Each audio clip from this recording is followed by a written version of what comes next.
नमस्कार दोस्तों, आज है 28 जनवरी 2026 और आज की ऐसी खबरें जो हम आपकी परीक्षाओं और सामान्य ज्ञान के लिए बहुत महत्वपूर्ण है, उन्हें हम विस्तार से जानेंगे। चलिए शुरू करते हैं। तो पहली खबर है भारत यूरोप संघ व्यापार समझौता। तो भारत और यूरोप संघ के बीच एक ऐतिहासिक मुक्त व्यापार समझौता पर हस्ताक्षर हुए, जिसे मदर ऑफ ऑल डील कहा जा रहा है। तो इसके मुख्य आंकड़े क्या हैं और इसका प्रभाव क्या है, देख लेते हैं। तो बाजार का आकार, यह समझौता लगभग 2 अरब लोगों मतलब दुनिया की आबादी के लगभग 25% के साझा बाजार को कवर करता है। दूसरा है आर्थिक भागीदारी, यह वैश्विक जीडीपी के 1/4 हिस्से का प्रतिनिधित्व करता है। और अगला पॉइंट है समय सीमा। तो वार्ता 2007 में शुरू हुई थी, यानी यह समझौता 18 साल की लंबी बातचीत के बाद संपन्न हुआ है। तो टैरिफ में कटौती की बात करें तो भारतीय निर्यात को लाभ। ईयू मतलब यूरोपियन यूनियन भारत से होने वाले 99.5% निर्यात पर टैरिफ हटा देगा। इसमें कपड़ा, चमड़ा, समुद्री उत्पाद और रत्न एवं आभूषण जैसे श्रम गहन क्षेत्र शामिल हैं। ईयू के लिए रियायतें। तो भारत ईयू से आने वाली 92.1% वस्तुओं पर शुल्क कम करेगा। इसमें मशीनरी, रसायन, विमान के पुर्जे और चिकित्सा उपकरण शामिल हैं। सस्ता क्या होगा?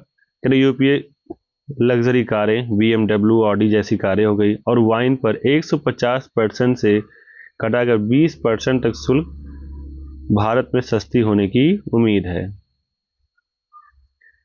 महत्वपूर्ण अपवाद क्या है इसके? कृषि संवेदनशीलता को देखते हुए अनाज और डेयरी उत्पादों जैसे कृषि उत्पादों को इस समझौते के दायरे से बाहर रखा गया है। सेवाएं और मोबिलिटी की बात करें तो पेशेवरों के लिए अवसर।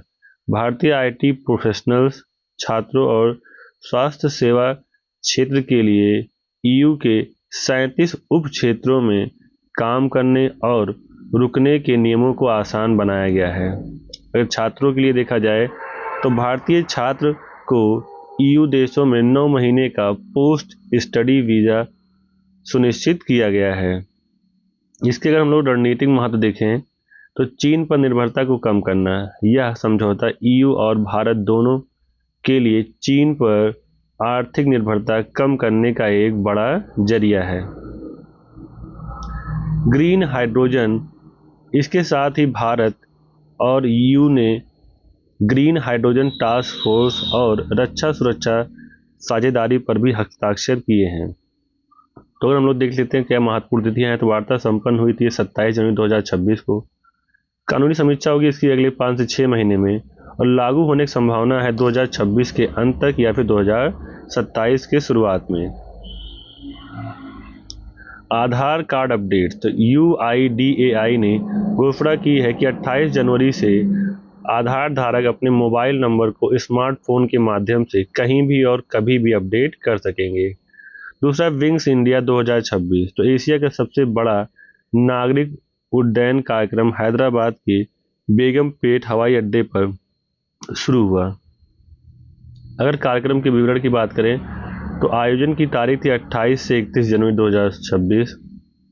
स्थान था बेगम पेट हवाई अड्डा हैदराबाद। यह हैदराबाद का पुराना हवाई अड्डा है जो अब केवल एक आयोजनों और VIP आवाजाही के लिए उपयोग होता है। तो आयोजक कौन था? नागरिक उड्डयन मंत्रालय, भारतीय विमानपत्तन अधिकरण और FICCI द्वारा संयुक्त रूप से ये आयोजित किया गया था।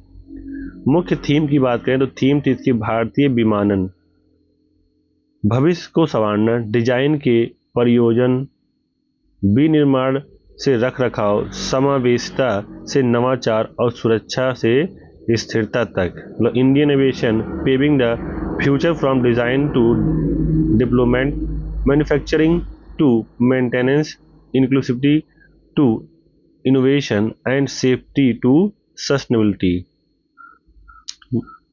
अगर प्रमुख आकर्षण की बात करें तो हवाई प्रदर्शन। तो भारतीय वायुसेना की प्रसिद्ध सूर्य किरण एरोबेटिक टीम और मार्क जेफरी एरोबेटिक टीम द्वारा शानदार हवाई करतब दिखाए जा रहे हैं।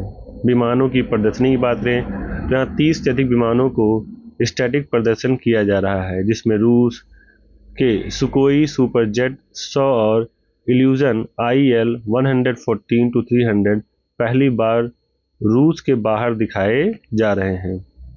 भागीदारी की बात करें तो इसमें एयरबस, बोइंग, एम्ब्रेयर, HAL जैसी बड़ी कंपनियों के साथ साथ 20 से अधिक देशों के प्रतिनिधि हिस्सा ले रहे हैं। एग्जाम के पॉइंट ऑफ व्यू से देखें तो उद्घाटन हुआ था इसका केंद्रीय नागरिक उड्डयन मंत्री राम मोहन नायडू और किजरपू ने इसका औपचारिक उद्घाटन किया। लक्ष्य की बात करें तो भारत को 2030 तक दुनिया का सबसे बड़ा विमानन बाजार बनाने की दिशा में यह एक बड़ा कदम है। नवाचार की बात करें तो इस बार एविएशन जॉब फेयर और छात्रों के लिए इनोवेशन चैलेंज का भी आयोजन किया जा रहा है। अगला है UCC उत्तराखंड। उत्तराखंड में समान नागरिक संहिता यूनिफॉर्म सिविल कोड UCC नियमों की अधिसूचना और डिजिटल पोर्टल के साथ लागू हो गई है। अगर इसकी ऐतिहासिक पृष्ठभूमि की बात करें तो विधेयक पारित हुआ था। उत्तराखंड विधानसभा ने इसे 7 फरवरी 2024 को पारित किया था। इसको राष्ट्रपति की मंजूरी मिली थी 11 मार्च 2024 को और ये लागू हो गया था 28 जनवरी 2026 से पूरी तरह से राज्य में प्रभावी हो गया। अगला UCC डिजिटल पोर्टल की खासियत क्या है तो मुख्यमंत्री पुष्कर सिंह धामी द्वारा लॉन्च किए गए इस पोर्टल के माध्यम से अब कई प्रक्रियाएं ऑनलाइन होंगी, जैसे विवाह पंजीकरण। तो अब शादी का रजिस्ट्रेशन घर बैठे पोर्टल के जरिए हो सकेगा। लिव इन रिलेशनशिप का पंजीकरण, राज्य में रहने वाले जोड़ों के लिए लिव इन रिलेशनशिप का रजिस्ट्रेशन अब अनिवार्य और डिजिटल हो गया है। जन्म मृत्यु पंजीकरण, इसे भी एकीकृत पोर्टल से जोड़ा गया है। अगर प्रमुख प्रावधान की बात करें तो बहु विवाह पर रोक, सभी धर्मों के लिए एक से अधिक विवाह करने पर अब प्रतिबंध होगा। शादी की उम्र की बात करें तो लड़कियों के लिए न्यूनतम उम्र 18 वर्ष और लड़कों के लिए 21 वर्ष तय की गई है। तलाक की प्रक्रिया की बात करें अब केवल कानूनी अदालती प्रक्रिया के माध्यम से ही तलाक मान्य होगा। संपत्ति में अधिकार, पैतृक संपत्ति में पुत्र और पुत्री को समान अधिकार दिया गया है। छूट की बात करें तो उत्तराखंड की अनुसूचित जनजातियों को इस कानून के दायरे से बाहर रखा गया है। अगर वैधानिक संदर्भ की बात करें तो अनुच्छेद 44 भारतीय संविधान के राज्य के नीति निर्देशक तत्वों के तहत अनुच्छेद 44 पूरे देश में समान नागरिक संहिता की बात करता है। तो गोवा मॉडल की बात करें तो गोवा में पुर्तगाली काल से ही एक नागरिक संहिता लागू है, लेकिन उत्तराखंड आज़ादी के बाद इसे अपनी विधानसभा से पारित कर लागू करने वाला पहला राज्य है।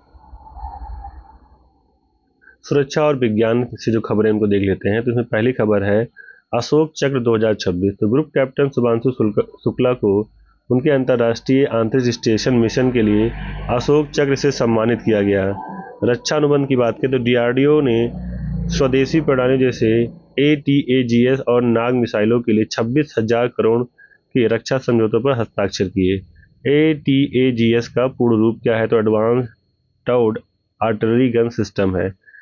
नाग किस प्रकार की मिसाइल है तो एंटी टैंक गाइडेड मिसाइल है। हाल ही में हुए 26,000 करोड़ के रक्षा सौदे का प्राथमिक उद्देश्य क्या है तो स्वदेशी रक्षा प्रणालियों को बढ़ावा देना। अब बात करते हैं रोबोट अस्क अर्जुन की। तो भारतीय रेलवे RPF विशाखापट्टनम ने यात्री सुरक्षा और सहायता के लिए अपना पहला ह्यूमनॉइड रोबोट अस्क अर्जुन तैनात किया है। अस्क अर्जुन से परिचय कर लेते हैं हम लोग थोड़ा। तो इसका फुल फॉर्म है always be responsible and just use to be nice. विकास की बात करें तो इसे RPF रेलवे सुरक्षा बल विशाखापट्टनम मंडल द्वारा विकसित और तैनात किया गया है। प्रकार की बात करें तो यह एक ह्यूमनॉइड रोबोट है, मैन लाइक रोबोट है जो आर्टिफिशियल इंटेलिजेंस पर आधारित है। और इसके मुख्य कार्य क्या होंगे तो यात्री सहायता, यात्रियों को सवालों का जवाब देता है जैसे ट्रेनों का समय, प्लेटफॉर्म नंबर और स्टेशन पर उपलब्ध सुविधाएं। सुरक्षा निगरानी की बात करें तो इसमें लगे CCTV कैमरे भीड़ पर नजर रखते हैं और किसी भी संदिग्ध गतिविधि का सूचना कंट्रोल रूम को देते हैं। थर्मल स्क्रीनिंग, यह यात्रियों का तापमान मापने में सक्षम है जो महामारी के बाद सुरक्षा प्रोटोकॉल का हिस्सा बना। अनाउंसमेंट, यह सुरक्षा संबंधी नियमों और महत्वपूर्ण सूचनाओं का ऑडियो प्रसारण भी करता है। तकनीकी विशेषताओं की बात करें तो सेंसर और कैमरा, इसमें मोशन सेंसर और हाई डिफिनीशन कैमरे लगे हैं जो अंधेरे में भी काम कर सकते हैं। द्विभाषी संवाद, यह रोबोट अंग्रेजी और हिंदी तथा स्थानीय भाषा में संवाद करने में सक्षम है। पहियों पर गति, यह स्टेशन के परिसर में स्वतः रूप से घूम सकता है। परीक्षा के लिए महत्वपूर्ण क्या होगा इससे, तो रेलवे में एआई, यह भारतीय रेलवे द्वारा सेवा वितरण में एआई और रोबोटिक्स के बढ़ते उपयोग का प्रतीक है। प्रथम इकाई की बात करें तो विशाखापट्टनम में इस तरह की तकनीक को अपनाने वाले शुरुआती प्रमुख स्टेशनों में से शामिल हो गया है। तो अगर देखा जाए तो इससे पहले पुणे में कैप्टन अर्जुन लॉन्च किया गया था। अस्क अर्जुन उसका उन्नत संस्करण है, तो मतलब इसके पहले हम लोग को पुणे में देखने मिल गया था रोबोट। अगली खबर है अंतर्राष्ट्रीय और पर्यावरण से, तो भारत रूस व्यापार लक्ष्य। भारत और रूस ने 2030 तक द्विपक्षीय व्यापार को 100 बिलियन तक पहुंचाने का लक्ष्य रखा है। फ्रांस सरकार की बात करें तो राष्ट्रपति इमैनुअल मैक्रों की सरकार ने 2026 के बजट खर्च को लेकर लाए गए अविश्वास प्रस्ताव का सामना किया और बच गई। अब आज बात करते हैं महत्वपूर्ण दिवस की, तो डेटा गोपनीयता दिवस। व्यक्तिगत डेटा की सुरक्षा के प्रति जागरूकता फैलाने के लिए हर साल 28 जनवरी को मनाया जाता है।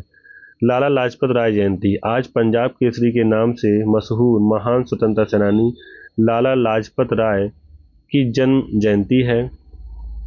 अगली खबर है पुरस्कार और नियुक्तियों से, तो सुभाष चंद्र बोस आपदा प्रबंधन पुरस्कार 2026, सिक्किम राज्य आपदा प्रबंधन प्राधिकरण और लेफ्टिनेंट कर्नल सीता अशोक सेल्के को यह सम्मान दिया गया।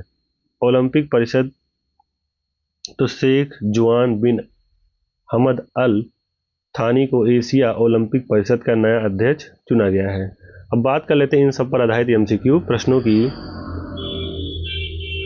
तो पहला प्रश्न है हम लोग का, भारत यूरोप संघ के बीच हुए व्यापार मुक्त समझौता को क्या नाम दिया गया है? तो ऑप्शन ए है pride of nation, B mother of all deals, C global trade alliance, D Indo EU gateway. तो इसका ऑप्शन करेक्ट हो जाएगा B, mother of all deals. Mother of all deals से नाम दिया गया है। दूसरी खबर है, वर्ष 2026 के लिए कुल कितने पद्म पुरस्कार की घोषणा की गई है? Option A 106, B 119, C 131, D 141। तो इसका ऑप्शन सी करेक्ट हो जाएगा 131।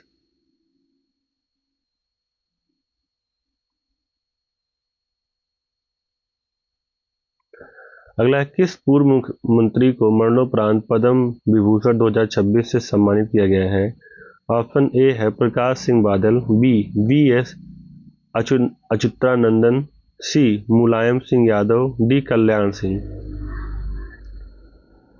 तो इसका ऑप्शन बी करेक्ट हो जाएगा वी.एस. अच्युतानंदन।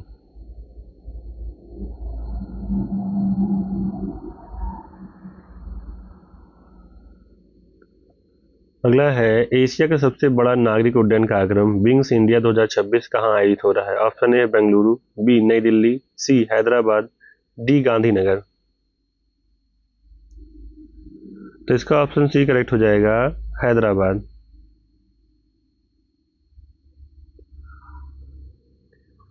अगला है, समान नागरिक संहिता लागू करने वाला भारत का पहला राज्य कौन बना है? ऑप्शन ए है गोवा, बी उत्तराखंड, सी गुजरात, डी उत्तर प्रदेश। तो इसका ऑप्शन बी करेक्ट हो जाएगा उत्तराखंड।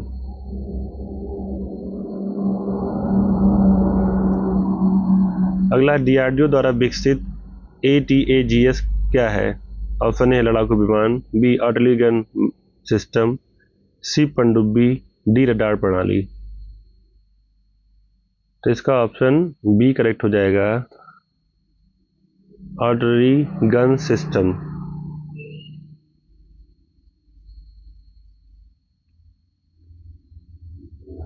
अगला है, नाग मिसाइल किस श्रेणी की मिसाइल है? ऑप्शन ए सतह से हवा, B anti ship, C anti tank guided missile, D cruise missile. तो इसका ऑप्शन सी करेक्ट हो जाएगा एंटी टैंक गाइडेड मिसाइल।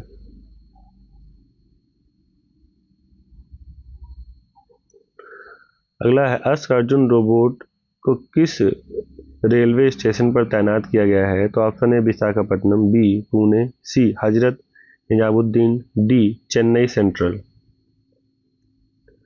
तो इसका ऑप्शन ए करेक्ट हो जाएगा, विशाखापट्टनम।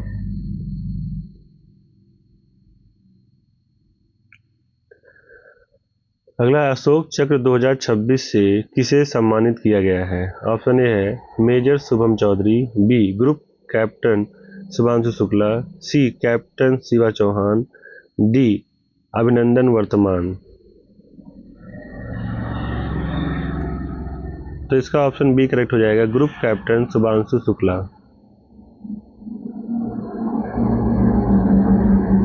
अगला है विंग्स इंडिया 2026 में कौन सी एरोबेटिक टीम प्रदर्शन कर रही है? Option A Sarang, B Surya Kiran, C Garun, D Dhruv. तो इसका ऑप्शन करेक्ट हो जाएगा बी सूर्य किरण। अगला है पंजाब केसरी के नाम से किसे जाना जाता है जिनका जन्म 28 जनवरी को हुआ था? ऑप्शन ए है भगत सिंह, बी लाला लाजपत राय, सी सरदार पटेल, डी महाराजा रणजीत सिंह। तो इसका ऑप्शन बी करेक्ट हो जाएगा, लाला लाजपत राय।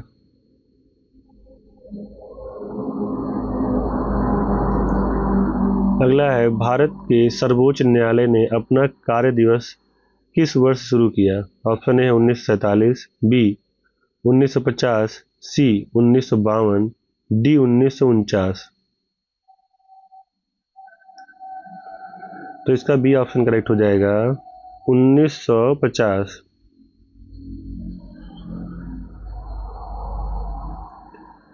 अगला है भारत के पहले भारतीय कमांडर इन चीफ कौन थे? ऑप्शन ए है सेम मानेकशॉ, बी के एम करियप्पा, सी अर्जन सिंह, डी बिपिन रावत।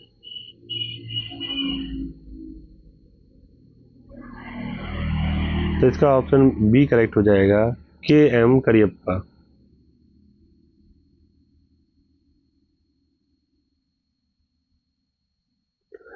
अगला है किस अमेरिकी अंतरिक्ष यान में 28 जनवरी 1986 को विस्फोट हुआ था? ऑप्शन ए है कोलंबिया, बी चैलेंजर, सी डिस्कवरी, डी अपोलो 11। तो इसका ऑप्शन बी करेक्ट हो जाएगा, चैलेंजर।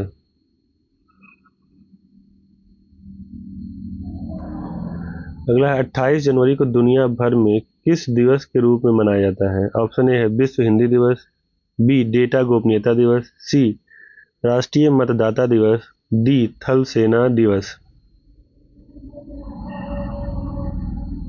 तो इसका ऑप्शन करेक्ट हो जाएगा बी डेटा गोपनीयता दिवस।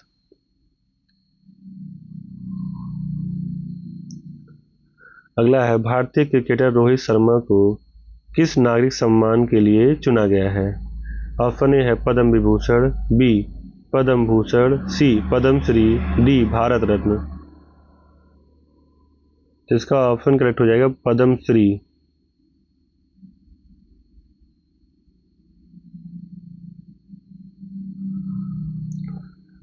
अगला है सुभाष चंद्र बोस आपदा प्रबंधन पुरस्कार 2026 की संस्थागत श्रेणी में किसे चुना गया? ऑप्शन ए गुजरात आपदा प्रबंधन, बी सिक्किम राज्य आपदा प्राधिकरण, सी ओडिशा राहत बल, डी एनडीआरएफ 10वीं बटालियन। तो इसका ऑप्शन बी करेक्ट हो जाएगा, सिक्किम राज्य आपदा प्रबंधन प्राधिकरण।